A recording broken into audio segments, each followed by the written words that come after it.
One of the positives to come out of the pandemic, vulnerable groups are becoming more digitally included in Singapore.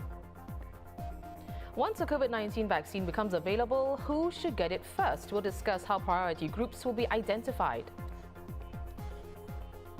And keeping it simple this year, malls on Orchard Road are looking more low-key than usual for Christmas. Welcome to The Big Story, coming to you live from the Straits Times newsroom. I'm Olivia Quay. I'm Haryanto Diman. You can subscribe to the Straits Times channel so you never miss a single episode. The COVID-19 pandemic has accelerated the adoption of technology with activities and interactions taken to the online space. Now, you would have experienced this as well in your work or social life. Yep, that's right. Well, but some people are getting left behind. I'm talking, of course, about the disadvantaged segments of society who may not have the adequate resources or access to technology infrastructure. The growing digital divide has spurred non-profit organizations like Engineering Good to bridge the divide. The organization was one of the participants at the Ministry of Communications and Information's first Insights Conference today. The conference brought together more than 500 industry leaders, social advocates and academia, both virtually and physically, to discuss how the government can work closely with industry and community stakeholders to chart the course for digital transformation across the economy and society. Engineering Goods Executive Director Johan Anwar is here to share more. Now, Johan, your organization works very closely with disadvantaged communities.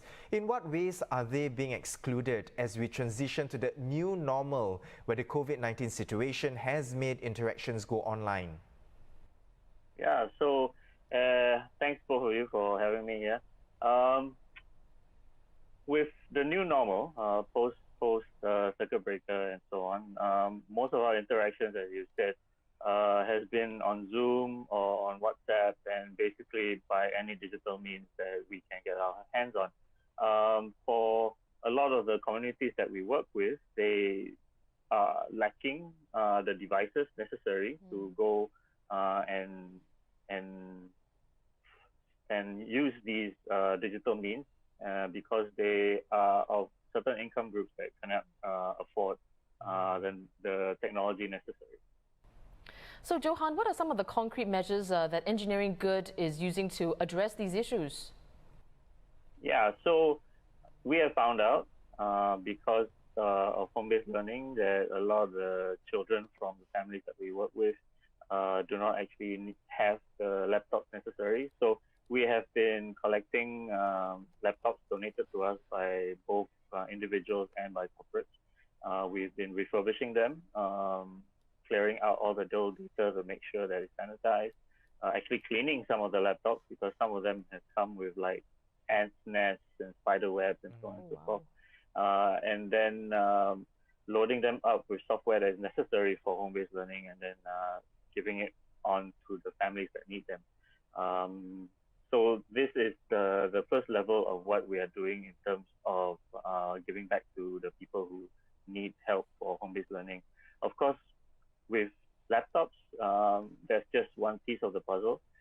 Having a laptop doesn't mean you know how to use it. Having a laptop doesn't mean you have the internet connection to use it fully, right? So we are also working towards a digitally inclusive community where we are looking to provide digital literacy classes. We're looking to provide training for people to learn how to troubleshoot computers and printers and general IT troubleshooting. But we are also looking finally to set up Wi-Fi for entire residential blocks, for entire HDB blocks who need them. These are mainly the low income and the rental families. Right. Johan, moving forward now, technology is only going to get even more advanced and the digital divide will only widen. What else do you think can be done to bridge this divide and promote inclusion among the disadvantaged communities?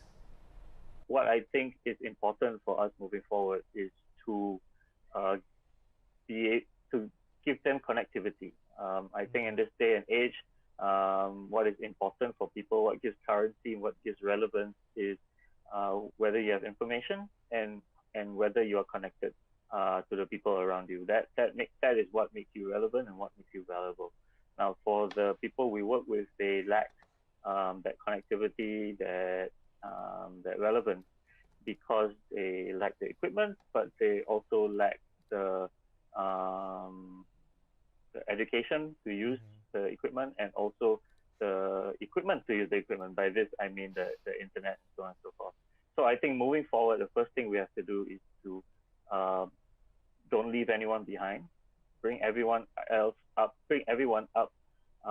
to a baseline where, in terms of digital literacy, everybody starts on the same day. And by that, I mean digital literacy, but also very importantly, providing internet as a digital right and a utility.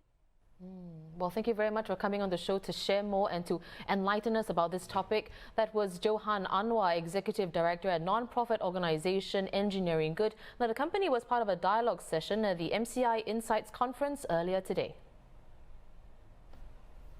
Out of the 200 or so attendees of the conference, no one tested positive for COVID-19. Now, if you recall, event attendees have to undergo antigen rapid tests and have to test negative before they're allowed inside the Marina Bay Sands Expo and Convention Centre. Participants began turning up at 7:45 a.m. ahead of the 9 a.m. start time for the conference. There were 4 swabbing zones which had 3 stations each. After taking the test, participants then headed into the holding area, also separated into 4 zones. These zones then corresponded with where they sat in the ballroom for the conference.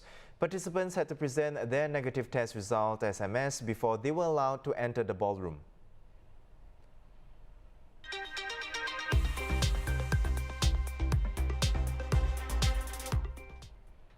An update on the COVID-19 situation here. 5 new cases were confirmed today. They were all imported and had been placed on stay-home notices on arrival in Singapore.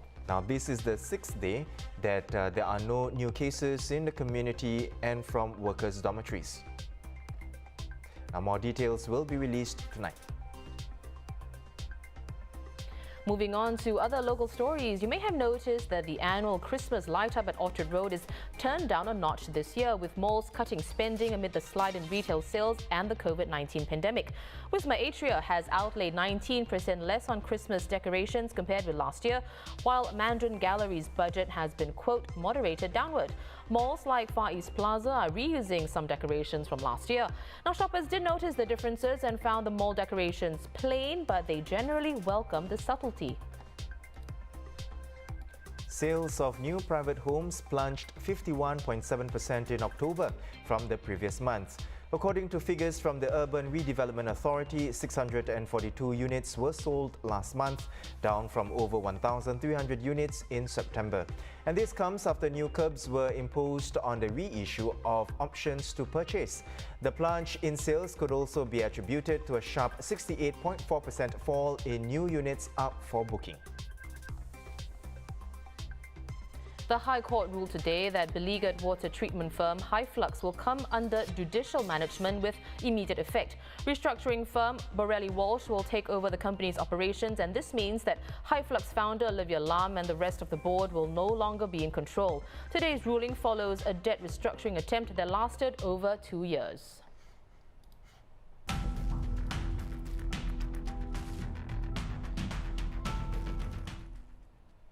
Meanwhile, Johnson & Johnson has launched a new large-scale late-stage trial to test a 2-dose regimen of its experimental COVID-19 vaccine. It plans to enroll up to 30,000 participants for the study and run it in parallel with a 1-dose trial. Participants will be given a first dose of either a placebo or the experimental shot, followed by a second dose or placebo 57 days later.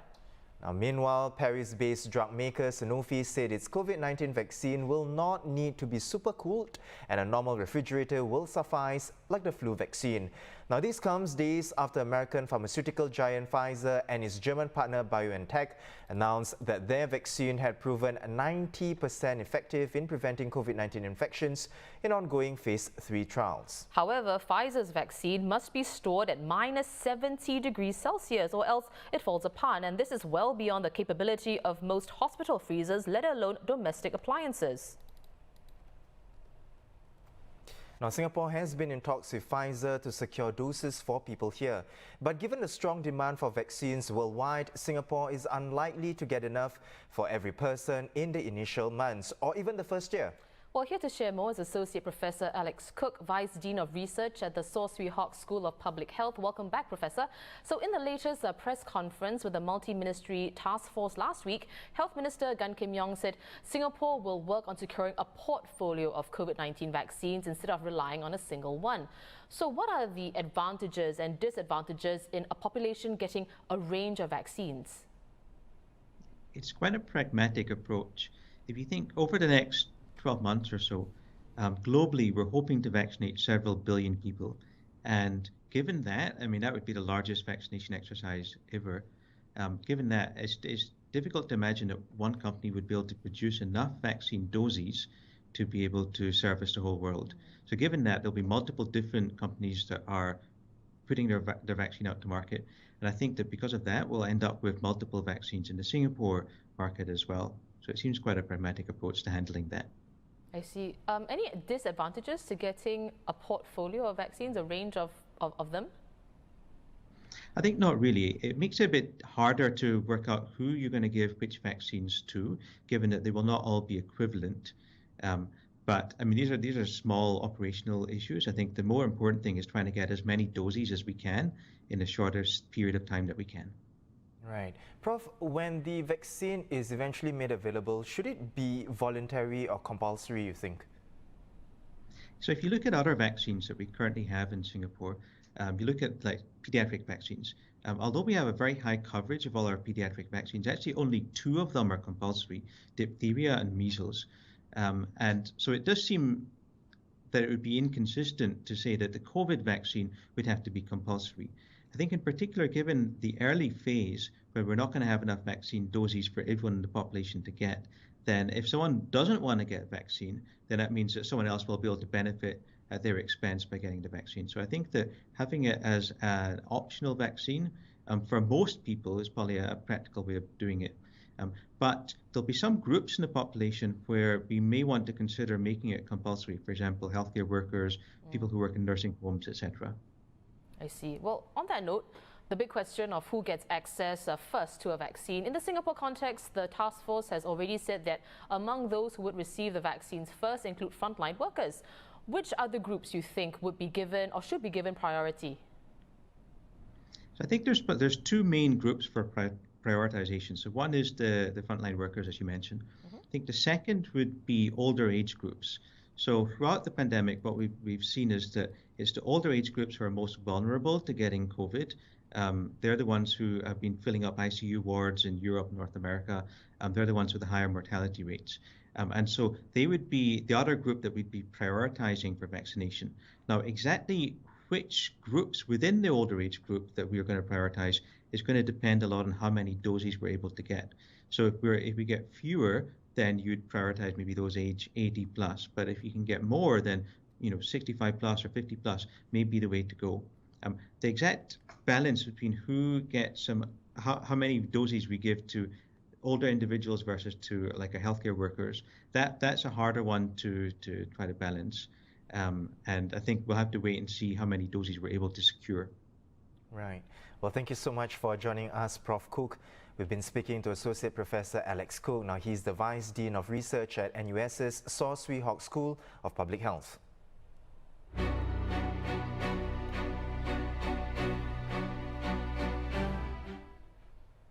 A quick look at the global headlines. Malaysia's parliament is expected to discuss a proposal to revive the Anti-Fake News Act today. The law criminalizing fake news was repealed by the previous Pakatan Harapan government, but authorities have since complained about the spread of misinformation, especially on COVID-19. Alternative legislation has been used in lieu of the Anti-Fake News law to prosecute offenders. US President Donald Trump's campaign has significantly scaled back its federal lawsuit challenging the election results in Pennsylvania. The suit dropped claims by Trump-affiliated observers who said they were blocked from watching votes being counted in Democratic strongholds. And it now focuses on ballots it maintains were improperly cured or fixed. With President-elect Joe Biden about 66,000 votes ahead of Mr. Trump in Pennsylvania, the number of cured ballots seems likely to be insignificant.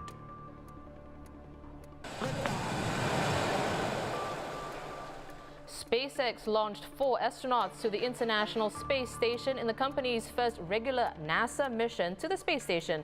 Blasting off from NASA's Kennedy Space Center in Florida, the Dragon capsule is scheduled to arrive at about 12 p.m. tomorrow, Singapore time. NASA said the Dragon was performing as expected in orbit and would dock automatically as programmed. Well, those are our top stories for today. For more news and videos, visit straitstimes.com and subscribe to our YouTube channel by hitting the red button below. Once again, I'm Haryanto Diman with Olivia Kue. Join us tomorrow for more stories on The Big Story.